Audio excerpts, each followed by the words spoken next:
Hello student, welcome back to my YouTube channel. Today's topic is computer architecture. Computer architecture एक बनावट या एक structure होता है जो प्रोग्रामर द्वारा आर्किटेक्ट किया जाता है।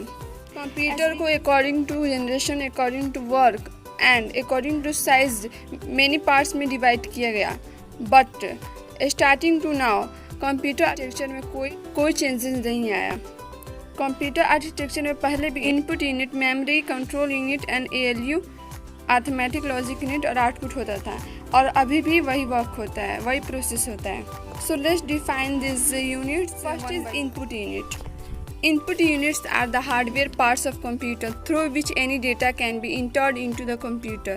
You use input devices such as keyboard, mouse, etc. Input unit hardware का एक पार्ट होता है जो यूजर द्वारा डेटा को कंप्यूटर में भेजा जाता है। As we can say that device which is used to input data is called input device. वैसे डिवाइस जिससे हम डेटा इनपुट करते हैं उसे इनपुट डिवाइस या इनपुट यूनिट कह सकते हैं। Some devices as like keyboard, mouse, web camera, digital camera, joystick, light pen, etc. we can say that input devices. We define some input devices. First is keyboard. Keyboard is an input device which we can input alphabet and numeric numbers. Keyboard एक input device है जिससे हम alphabetic and numeric value को input कर सकते हैं। अल्फ़ाबेटिक means be A to Z numbers and numeric numbers means 1 to 900 and infinite numbers. Second example of input device is mouse. Mouse is an input device which we can input command, order, OK, etc. Mouse भी एक input device है जिससे हम command, order, etc. दे सकते हैं। Okay, सो हमारा next topic है central processing unit. Its short form is CPU. Central Processing Unit processes the input data. For this, both the Central Processing Unit and the Arithmetic Logic Unit perform arithmetic calculation and logical calculation and process the data. CPU is called as brain of computer. जब हम data को input करते हैं तो processing के लिए CPU में जाता है। CPU में ALU और CU होता है जो arithmetic calculation and logical calculation perform करता है और CU डेटा को कंट्रोल करता है। सेंट्रल प्रोसेसिंग यूनिट को हम कंप्यूटर का ब्रेन भी बोलते हैं। ओके, CPU एक्सटर्नल इंटरनल दोनों डिवाइसेस को कंट्रोल करके रखता है। Central processing having 3 unit. First is control unit, second is arithmetic logic unit and third is memory. Let's define. First is CU. Control unit is the control data and information. It control input and output devices. We can say that it control all parts of computer. Control data और information को control करता है या input और output devices को भी control करता है। We can say that ये computer का all parts को control करता है।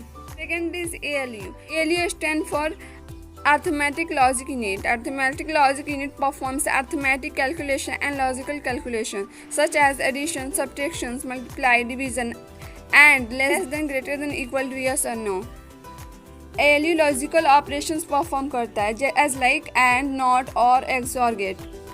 ALU also perform bit shifting operations as like we can say that shifting or rotating words and ये comparison operation भी perform करता है as like equal to, less than, greater than, less than, equal to and greater than, equal to. हम जब mathematical and logical के data को inter करते हैं तो ये ALU में परफॉर्म किया जाता है। Third is memory. That part of computer system which is store the data temporarily or permanently are called memory.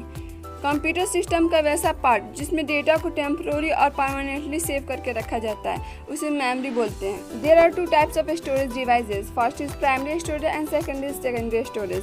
First we define primary storage. That memory which is store the data temporary are called primary memory.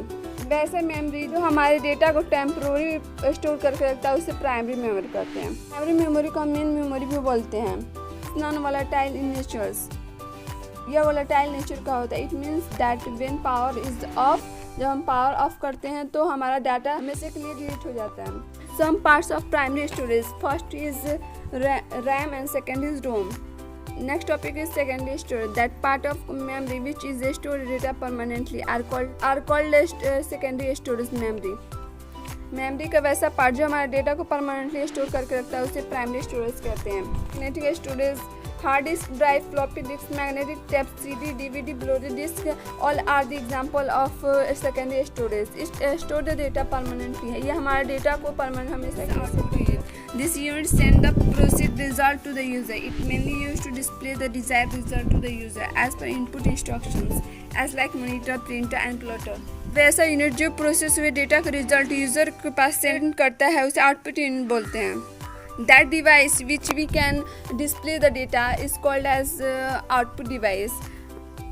So let's define what is monitor. Monitor is output device. With the help of this device we can display the result on the screen. जो हमारे data को on the screen show कराता है वो monitor बोलते हैं. Next topic is motherboard. The main circuit board contained in any computer is called motherboard. All the other electronic device and circuit of the computer system are attached to this board, like CPU, ROM, RAM, expansion slot, etc. Motherboard computer में contain main circuit board को बोला जाता है. As we can say that computer system में रखे silicon का सबसे बड़ा टुकड़ा मदरबोर्ड होता है. ओके, कंप्यूटर सिस्टम के सभी electronic device and circuit motherboard से अटैच रहते हैं. As like CPU, ROM, RAM, expansion slots, PCI slots and USB ports. Okay, it also include CD drive, keyboards and mouse को भी include करता है. Other word we can say that motherboard अपना सारा work computer के साथ करता है. Okay, so let's move on the next topic. Our next topic is interconnection of units. CPU send data, instruction and information to the component inside the computer as well as to the peripheral devices attached to it. CPU computer के अंदर component के instruction और information के साथ साथ peripheral device के साथ भी अटैच रहता है. In other word we can say that a bus is set of wires used for interconnections. दूसरे शब्दों में हम बोल सकते हैं कि एक वायर्स का सेट होता है जो एक दूसरे से इंटरकनेक्शन होता है. Next topic is instruction cycle. The instruction cycle represents the sequence of the text place as an instruction is read from memory and executed. So instruction cycle उन events के sequence को represent करता है जो एक instruction के रूप में होते हैं और इसको memory और execution में read किया जाता है. Instruction cycle step. There are many steps. First is fetching the instruction from the memory. It means memory instruction को fetch करते हैं. And second is decoding the instruction for operation. It means operation के लिए instruction cycle information को decode करता है. Third is executing the instruction. यह instruction को execute करता है. And fourth is storing. It is storing the memory and data as like. And last topic is instruction format. Computer understand instruction only in the term of zeros and one, which is called machine language. जब हम data input करते हैं तो computer केवल binary digit को समझता है. It means zeros और वन. हम इससे मशीन लैंग्वेज भी बोल सकते हैं. स्टूडेंट आज के लिए सिर्फ इतना ही. नेक्स्ट वीडियो में हम कंप्यूटर मेमोरी पढ़ेंगे. अगर आपको ये वीडियो अच्छी लगी तो लाइक एंड शेयर जरूर करें और सब्सक्राइब तो मेरे चैनल को सब्सक्राइब करना ना भूलें.